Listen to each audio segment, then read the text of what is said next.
5000 साल और सिर्फ 5 मिनट? क्या इतने लंबे इतिहास को इतने कम समय में समेटना मुमकिन है? सोचिए, एक ऐसा सफर जो पहले पहिए की गड़गड़ाहट से शुरू होकर एक आजाद मुल्क की आवाज तक पहुंचता है। सुनने में तो नामुमकिन सा लगता है ना? पर चलिए कोशिश करते हैं। हाँ, मानता हूं, ये चुनौती तो बहुत बड़ी है। इतने लंबे समय को समझना कोई आसान काम नहीं। लेकिन जानते हैं, इसका एक तरीका है, एक बहुत ही कारगर तरीका।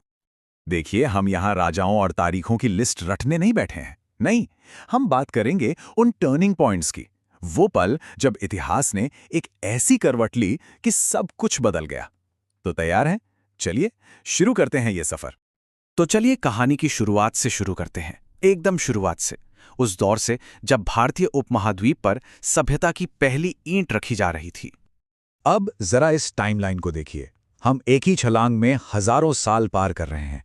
सोचकर देखिए, 7000 ईसा पूर्व पहिए का आविष्कार अपने आप में एक चमत्कार था, और वहां से हम सीधी छलांग लगाते हैं 322 ईसा पूर्व पर, जहां एक विशाल साम्राज्य ने पूरे उपमहाद्वीप को एक कर दिया।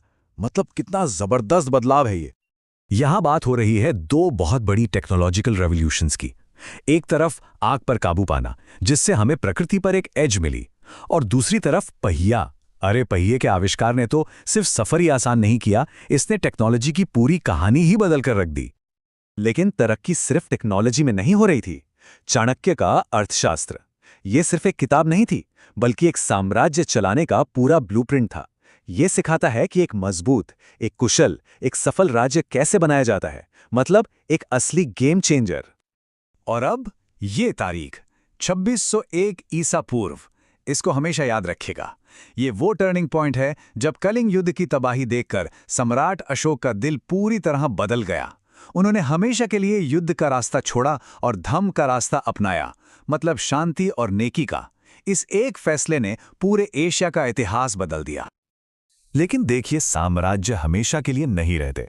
मौर्य साम्राज्य के बिखरने के बाद भारत की राजनीतिक तस्वीर फिर से बदल गई। देश कई ताकतवर रीजनल किंगडम्स में बंट गया। तो सवाल ये उठता है कि जब मौर्य साम्राज्य चला गया, तो इस बिखरी हुई जमीन पर राज किसने किया? जब कोई एक बड़ी शक्ति ना हो तो होता क्या है? जाहिर है, सत्ता के लिए होड़ शुरू हो जाती है, और इसी होड़ से देश भर में नए नए राजवंश उभर पर सामने आए। खासकर दक्षिण भारत में पांड्य, पल्लव और चोल जैसे महान राजवंशों ने कला, व्यापार और आर्किटेक्चर को नई ऊंचाइयों पर पहुंचा दिया। चोलों की नेवी तो इतनी शक्तिशाली थी कि वो समुद्र पार के व्यापार को कंट्रोल करती थी, और उनका बनाया हुआ बृहदेश्वर मंदिर आज भी इंजीनियरिंग का एक कमाल का नमूना है। तो कुल मिलाकर ये दौर बड़ी राजनीतिक उथल-पुथल का था। उत्तर में हर्षवर्धन ने स्थिरता लाने की कोशिश की, तो वहीं तराइन की दूसरी लड़ाई ने दिल्ली सल्तनत की नींव रख दी। और हाँ, इसी दौर में हमें रजिया सुल्तान मिली, दिल्ली की पहली और अकेली महिला शासक, जो अपने आप में ही एक बहुत बड़ी बात थी।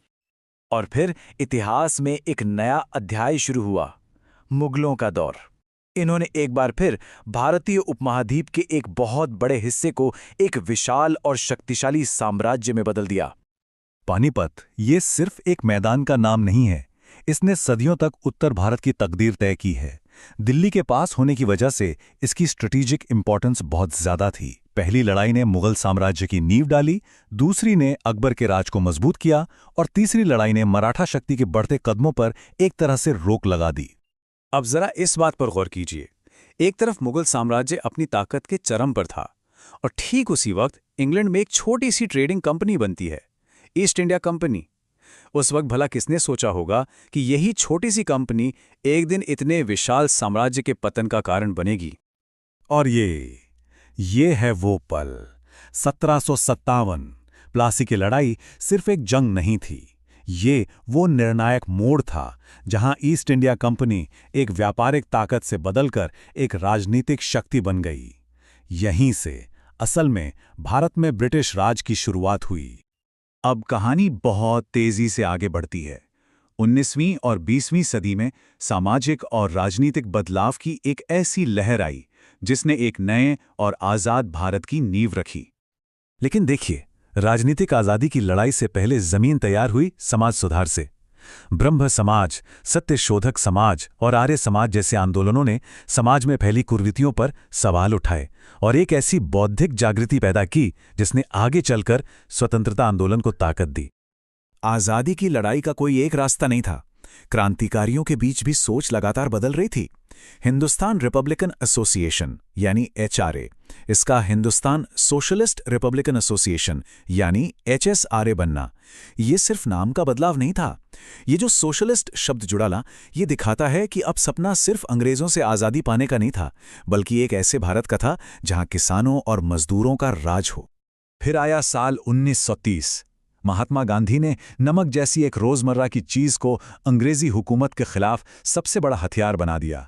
दांडी मार्च ने पूरी दुनिया को दिखाया कि अहिंसा में कितनी जबरदस्त ताकत है। इसने ब्रिटिश राज की नैतिक नींव को हिलाकर रख दिया। और इस पूरे आंदोलन का राजनीतिक चेहरा थी भारतीय राष्ट्रीय कांग्रेस।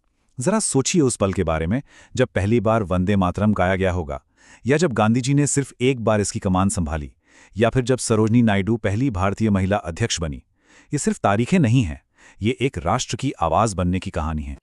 तो हजारों सालों का ये तूफानी सफर हमने कुछ ही मिनटों में पूरा कर लिया। ये सफर बहुत तेज था, पर यह साफ दिखाता है कि हमारे आज की जड़ें हमारे कल में कितनी गहरी हैं। हर दौर ने, हर साम्राज्य ने, हर आंदोलन ने अपनी एक छाप छोड़ी है। प्राचीन ज्ञान, मध्ययुगीन कला और आज़ादी का जज्बा, इन्हीं सब परतों ने मिलकर आज के भारत को गढ़ा है। और अब मैं एक सवाल के साथ इस सफर को खत्म कर रहा हूं। इस लंबे और शानदार इतिहास में अगर कोई एक पल चुनना हो, तो वो कौन सा निर्णायक मोड़ होगा जिसने इस उपमहाद्वीप की तकदीर हमेशा के लिए तय कर दी? सोचेगा जरूर।